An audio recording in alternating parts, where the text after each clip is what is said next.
You might have a day, a month is much too much, or wouldn't you say?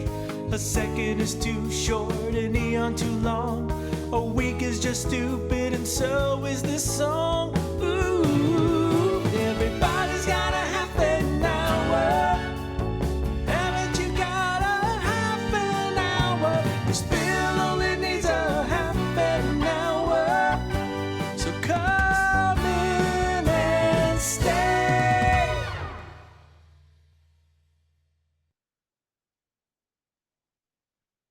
Well, hello everyone, and welcome to the Kirchenbauer Haffenhauer, live from Bangkok, the video podcasting capital of the world. I'm Bill Kirchenbauer, your host, and our motto here is I talk to myself all the time anyway, so you might as well listen in. I'm here with Paul Brumbaugh, who take a bow, Paul. Hey guys, how are you doing? Good to see y'all. Yeah, see, he has an actual house. I'm in a little cubicle. So we've upgraded. It's a learning process here with the show. Um, I got a little green screen thing so I can look like I'm floating around out in the middle of the forest and sky behind. We'll change it from time to time. It's all about, it seems like a simple thing. You turn on your computer, you get a microphone, and you talk, and it's not. And to prove it's not, I have to have Paul help me because he knows what he's doing. All I know is how to yap my mouth. So thank you for joining us. Tell your friends, subscribe and like, so we can get some viewers. I know these things hang around for a while, but we'd like a lot of viewers at once, and then over a time, gather more. I thought I would talk about marriage because today, as we speak, is my 39th wedding anniversary to my wife, Lynn. And we met over 39 years ago. So we've probably known each other. I think we knew each other about 3 years before we got married, which I highly recommend. none of this, oh, you're hot. I love you. Let's go. Oh yeah, let's get married. No. You have to do that. In fact, I'm going to start out with a little joke. A friend of mine, he got a call from his wife's doctor, and the doctor said, "I'm sorry, Mr. Smith, we won't name him, but we have a little mix-up here with your wife's medical records. We're not sure whether she has Alzheimer's or syphilis." And the guy said to him, "Gosh," I said, "Doctor, that's terrible." I said, "Well, what do I do?" And the doctor said, "Well, I tell you what, put her in a car and drive her about 10 miles out of town. If she finds her way back, don't fuck her." So anyway, that is the joke of the day. I guess we're going to talk about marriage. People do it. I've done it for 39 years. I have friends of mine that have done it several times. In fact, I've even had a few people that married somebody, then divorced them, and then married them again. You ever hear that, Paul? Yeah, it's like the 3-time thing they do it, and it's funny because sometimes it's the third time they get married, it sticks, and there's marriages in between that don't work. And it's unique. And by the way, congratulations. 39 years is a milestone. So right on. I know. I just had a friend of mine unfortunately die the other day, and I was consoling his widow, and she said, "We've been married 59 years." Wow. And I thought, God, my wife and I did the calculations. I said, God, they must have gotten married like 16 or 17 or something like that. I don't know. It seems like a long time. How long have you been married? So we've been married for 4 years, but we've been together for 26 years. Oh, I would have dropped me after 6 months. I'm just letting you know.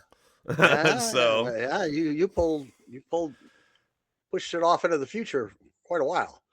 Yeah, I did. I was definitely putting it off, but no, and I guess good things come to those who wait. Sure. Yeah.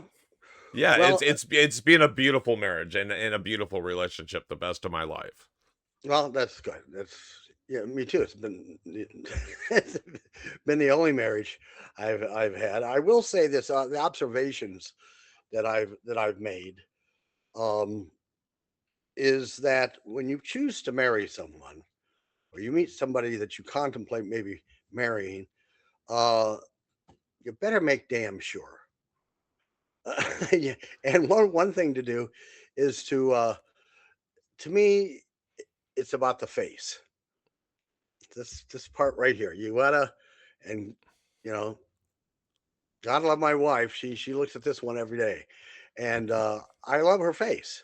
When I wake up in the morning, she's usually up before me, but I get up and she's always smiling and has good things to say, unlike me. But I Yeah, think just that like just like the James Taylor song, "Smiling Face." So there you go.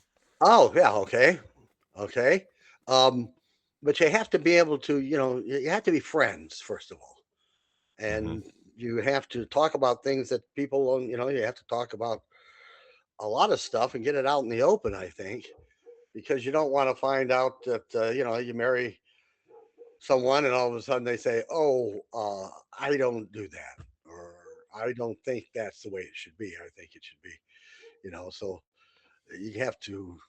I don't know if you have to, but politically, you should be in alignment. There was that one woman who was the press secretary, I think it was for Trump or something for the longest time, and she was married to a guy that was totally anti-Trump. So I don't know how their dinners went. Yeah, that was Huckabee, right? No, Wasn't no, Huckabee's that husband the opposite? Conaway.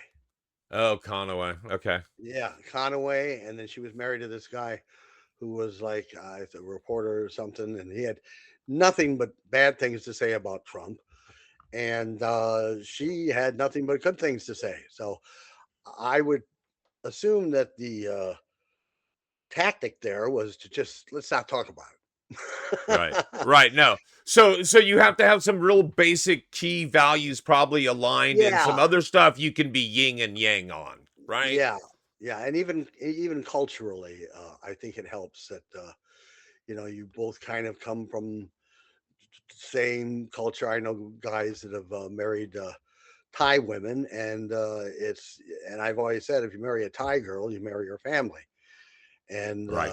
that's of course that's true with just about everything. I had a girlfriend once. We weren't married, but she had like I don't know. I lost count. To tell you the truth, I think there was about 8 of them. She had about 6 sisters and about 3 or 4 brothers, and it was a nightmare. When let's all go to dinner. Right. Okay. Oh, okay. Well, we can't leave now because so and so's got to pee. Okay. Well, whose car are we getting? Well, we I can't all fit in the same car, so we have to take different cars. Which way should we go? Well, you lost us. And how many for dinner? Well, there'll be 14 of us. Oh, we'll have to set some table, and then getting together. And there's always, you know, a weird uncle or some. Of course, I guess I'm the weird uncle.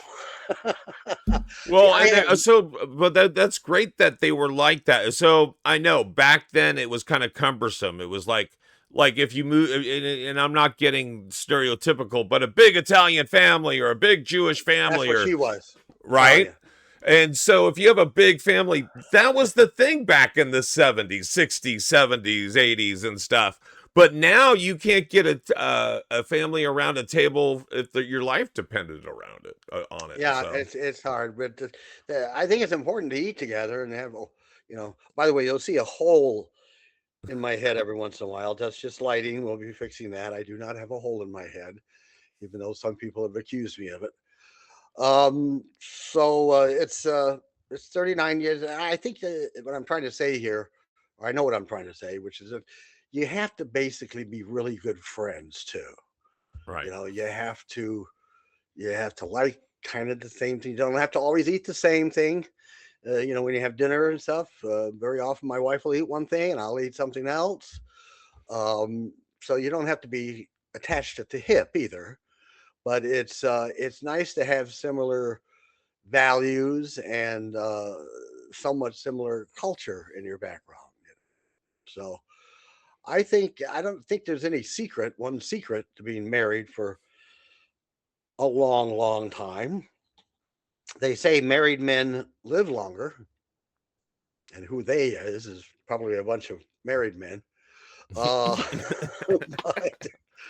but it's I don't know, we've been doing it for quite a while. A lot of people say people aren't meant to be monogamous, uh, but I don't know. It's different for everybody. Every everybody has a different way of working it out, and hopefully somehow, some way, you can work it out. And so that's what I have to say on my 39th anniversary of being married to a lovely woman. And I think if I had married her, I would have gone seriously astray in a not good way uh, at some point in my life as things went along. I think she kept me, especially when I had my show and I was a big star. Uh, I'd come home after people waiting on me and doing stuff, and she'd say, "Shut up, sit down. You're at home now." And She I kept you think that was, grounded. She kept you she grounded. kept me grounded. She kept me grounded. She was not starstruck or because we knew each other before. I was a somewhat celebrity comedian. I'd done some Tonight shows and stuff, I didn't have my sitcom then. And then that kind of changed things. That went from a guy that plays nightclubs to a guy who's on TV with millions of people watching me, and and get used to it. And I'd come home act. Sometimes I try to keep a cap on it. I know people, regular people are always talking about celebrities and who's an asshole and who's not. And I've met some very nice people who are big stars, and I've met some complete jackasses, male and female, Right. who just get carried away with themselves. And when you start believing your own bullshit, or at least the bullshit that other people tell you, and you just hook onto it and go, "Oh, I'm the greatest guy in the world," and there's a lot of that happened. I've always give this example. When I was used to work on my show, we would do blocking. If anybody doesn't know Right. what blocking is where you figure out where you're going to stand and what you're going to do with cameras. The cameras have to know where you're going to go and what you're going to do. So you spend a whole day working with the cameras, working this and always going to. So the cameramen know what, and they have scripts and they can make notes. And now here he's going to walk over to the refrigerator. So they rehearse. They have to have a day to rehearse. Not about lines, not about us remembering anything. It's just about the cameraman seeing what the show is going to look like, making notes, and being ready for it. And it's a long, tedious, slow process because it's all about them. It's not about you. But they need you to be standing there. They can't have you going off and wandering off and stuff. And Right. they do have stand-ins. A lot of people confuse the word stand-in with stuntman, and it's two totally different things. Stuntman is something, and I had a stuntman. They had a guy that kind of looked like me, but he had hair, and they put a ball cap on him, and he'd do things like we had a couch, and he would fall backwards over on the couch in a way I shouldn't, and then I'd be behind the couch, and he'd fall back behind the couch, and then I'd pop up. And it was a good illusion, but it wasn't me because they couldn't afford to have you get hurt. So that's a stuntman. Stuntman does dangerous stuff for you and looks like you. A stand-in doesn't have to necessarily even look like you. They're the person that when they're doing lighting and really boring stuff, the stand-in is the person that stands in for you. They stand there. They're the same height, about the same build. And they'd have somebody stand in for me, so I didn't have to hang around just standing there all day. And then it's a nice thing to do. They don't want to bother you because they don't really need you personally. They just need somebody that looks like you so they can adjust the lights and go, okay. And then they'll call up and go, They hey, need Bill, a warm body that's they about need a your warm height. body that's That's right. your stature. Just purely for lighting. And people believe that confuse the two. People. And talent scout. People always hear, oh, maybe a talent scout will discover you. Well, I hate to tell you, folks, there's no such thing as a talent scout anymore. They don't do that. They used to send people on trains back in the 30s and 20s and maybe the 40s around the country to look for parts and maybe do auditions or go scouting for talent, and that doesn't exist anymore.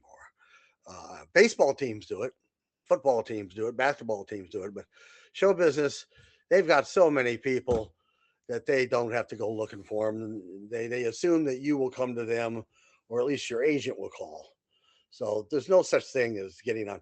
That's why a lot of these people get on these reality shows or game shows. They think, "Ooh, I'm going to be a star." No, no, you're not going to be a star. You're going to be on a game show and maybe you'll win something. Well, So people, that's what I was going to say. That used to be the segue for some of us comedians, is that we would go get on a game show and maybe we would get noticed. But that was, well, that was 80s or whatever, right? even the But it 60s. we never got anywhere, or 60s, Well, 70s, 80s. some people did. There were a lot of comedians and actors that did the dating game show back in the 60s. Remember that? Right. Right. Like they had Pee Wee Herman on there, I think, at one Pee Wee point. Herman, Steve Martin was on there. Like Tom Selleck. I remember Tom Selleck being on there. Yeah, so that was a way. Right. Farrah Fawcett. But then that's back when there were 3 channels. Right. You were going to either watch this, or that. And a lot of people watch that. So Right. in effect, you could, and I was on a game show. I did. Which game show did you end up doing? Well, I got to be in with the Goodson and Todman, and they would call me when they had shows. Back then, I wasn't really had any celebrity. They were a monster. Goodman Todsman was a monster. Oh, They've had a lot of the game shows. They were like 50% or more, man. Oh, there were huge amounts of money they produced. But Mark Goodson, Todman died early, but Mark Goodson drove Rolls Royce, and he was angry because he wasn't on prime time. Mm-hmm. He was making millions and millions every year, but he was not happy because he didn't have a prime time show. And then I saw there was some show that went on prime, but he wanted to be like a real television producer, and that's so people get somewhere, and then when they get there, they don't really appreciate it. I remember I ran into Gary Shandling once in Las Vegas after he had done his Larry Sanders show. Yep. And we were backstage at some sort of get together. I said, "Hey, Gary," and I knew Gary for a long time. In fact, I'm the guy that helped him start doing his bit about his hair, because we were working down in San Diego and we were doing this festival, comedy festival. And I'd say, "All right, Gary, you ready to go?" He said, "Oh yeah." I said, "Is your hair ready? Make sure to get your hair." And so he started doing it. I started kidding him about his hair all the time. The wig is looking good today, Gary. And so he started. I said, "You should start doing it." So he started incorporating it into his act about his hair. But he was a good guy. But I did a lot of shows for them that were pilots, and they rehearse the hell out of these things.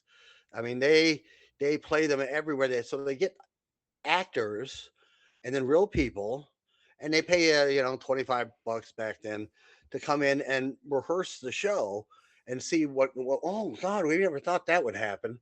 So what do we do when we do that? Because they have to have these rules, and then they have these people from the networks. See, this is kind of stuff people don't know about. They have these people from the networks called compliance. Right. Compliance, and they are the people that make sure, ever since the cheating escapades back in the 60s, where they were feeding answers to people so they'd win, so the ratings would go up, they have people from the networks making sure that everything's on the up and up, and you have to comply with the rules, and they make sure there's no cheating. Anyway, I did in fact, it's on YouTube, you can look it up. I think it was it was like charades. I forget what the name of it was.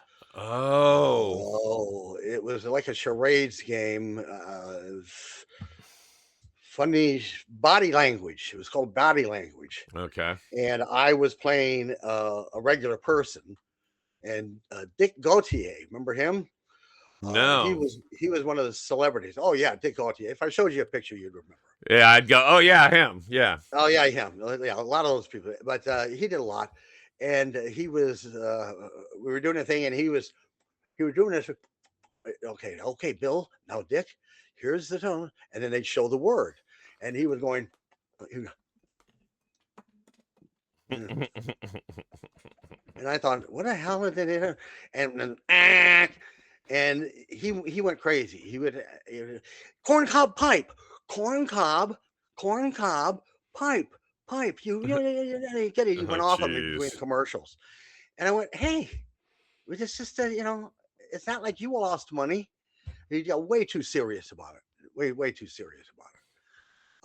But I did a lot. I did some game shows. My wife did Price is Right, and she had to putt a golf ball, and she'd never putted a ball in her life and missed. But she did win a big ass barbecue worth Oh, about there you go. $600.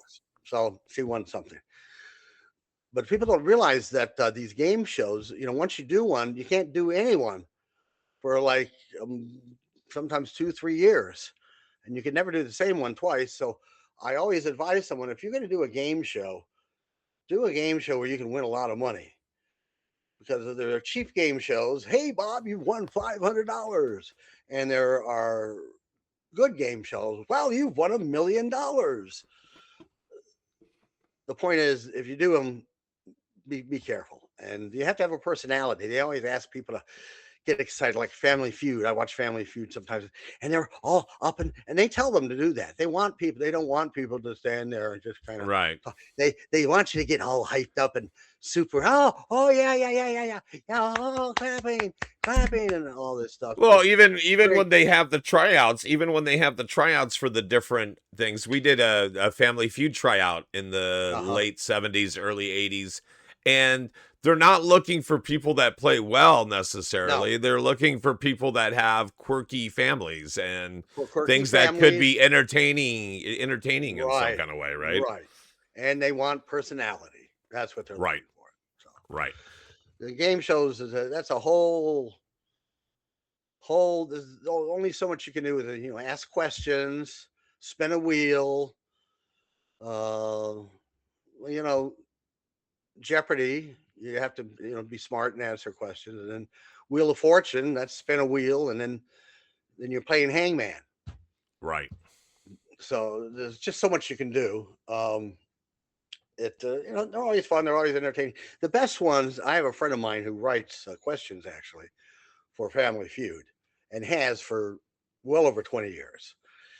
And he says that they have a whole elaborate cycle going back of every question they've ever asked, and it's gotten a little looser now that they have some questions where they want you to say something filthy.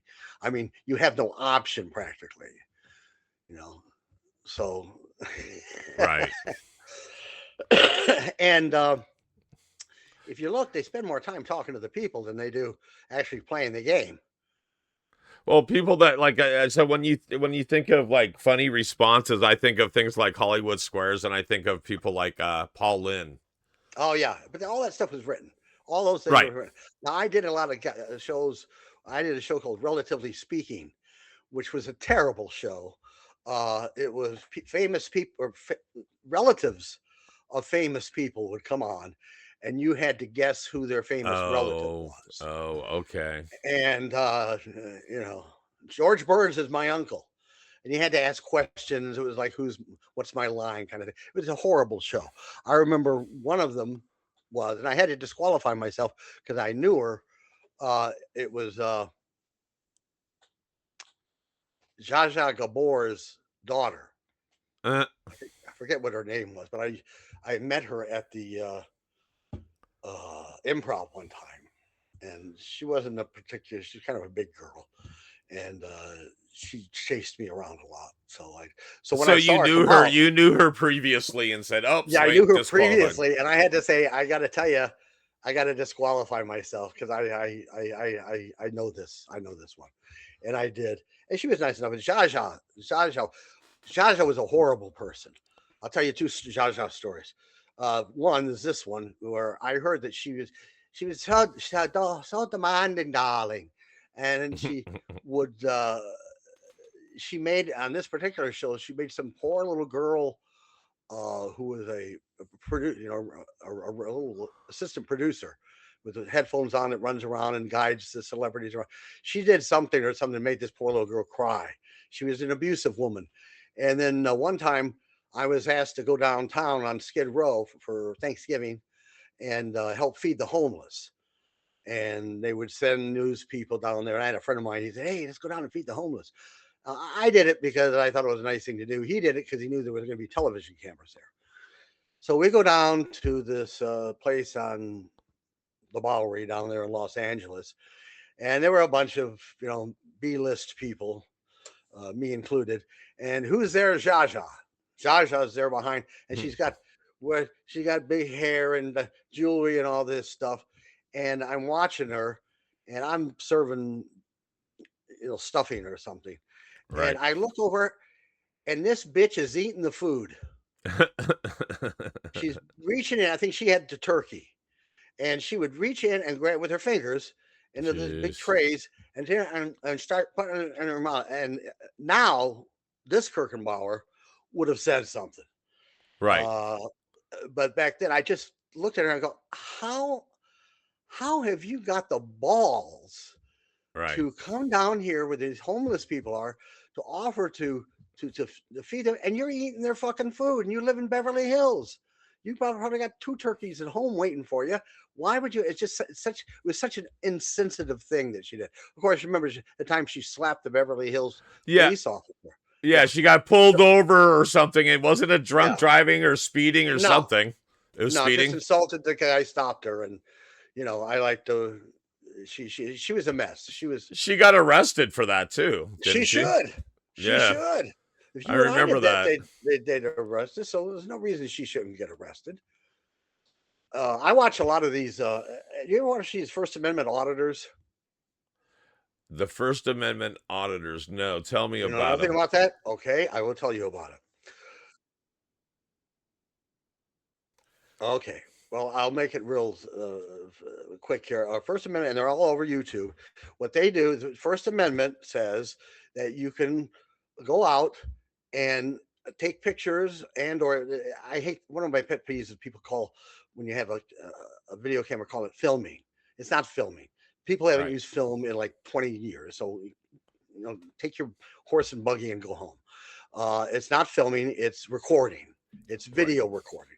But they always say, but the First Amendment says that you have the right to go out and take pictures of anything on a public sidewalk or public area of anything you can see. Right. So these guys go out with a couple of cameramen and they wear masks, kind of just, because they don't want people to identify them. And if you don't want people identifying when you go out, then wear a mask. But these people come out of their banks or come out of their shops and go, and they always start out with this: "Can I help you?" And that's a really insincere. "Can I help you?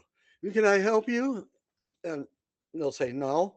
Well, if is there anything I can do for you? No. Can I ask what you're doing? Yeah, you can ask.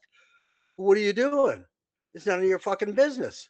Well, yeah, you can't be shooting in here. My people are in there. Okay, well, get some curtains. And you get out of here. I'm on a public sidewalk. You can't tell me. So I like these little interactions because people somehow think that when you're out in public, that people have to have written permission to record you, make a video, and they don't. So I had this conversation the other day. Is that so? Depending on where you are, you're right. You can record anything as long as it's in public. But if you go to reproduce it or show it somewhere, that's where you have to have a release. If I was to show you on TMZ right now, you would have had to sign something. Nope. You ever hear paparazzi? Yeah, that's true. You think they get signatures from stars? And that's what I've told these guys to tell people. I said, "They ever hear the paparazzi? They follow Tom Cruise around when he goes to the store. If he goes to the store, goes to the beach, or goes to a resort, they get long lens cameras and take pictures of them." Right. He can't stop it. So what makes you think you can? And the key words to this is you have no you have no guarantee of privacy when you're in public. And these First Amendment auditors, they go around, they'll go to small towns, and it's just amazing. These people attack them. They actually go out and the guys carry pepper spray with them. And they have to use it every once in a while because what are you taking pictures of me for? I'm going to beat you up. And they just go ape shit over someone taking pictures. And what they should do is just go about your business. They don't have to ask your permission. They don't have to do anything. And all you do is you're making yourself bad. They literally will get up into the camera like this and go, get your camera out of my face. And my Oh, I've seen ones where there's actual physical altercations and yes, stuff. But they will get up and the cameraman's guy and go, get your camera out of my face. Well, get your face out of my camera. And I've had discussions with friends of mine saying, well, you know, they're annoying. Well, maybe they're annoying, but you know, they're still in the right. And just ignore them. Just ignore them. And as long as they're in public, on public property, and public property is government property sometimes. So it's so if you ever see some of these, and it goes for you too. If you want to take pictures, nobody can tell you that you have to get a written statement from them, or you have to, and you can put it on YouTube because they do. So you know, don't go out if you're really worried about it. And I don't know what these people are so worked up about. I mean, what are they running from the mob? Right. You know, hiding from the mob? What do they think? They just don't. They think that I don't know what they think is going through their head. And I've seen these guys shooting outside of churches, and all these godly people come out and get pretty shitty with these people just taking pictures of the church, or taking pictures of the used car lot, or taking pictures of whatever. Anyway, that's a half an hour and a little bit more. So you got some whipped cream on your half an hour, and my blue screen is slipping. we'll get this all down eventually, folks. I'm getting a new camera and some new lighting, but hey, I'm floating out into space right now. Carl Sagan would be happy to be here. So from Paul Brumbaugh and myself, so this is Bill Kirchenbauer with Kirchenbauer Half an Hour. Tune in next week, and we'll have more things to talk about. It was a very motley conversation today. Hope to see you here next week. Take care.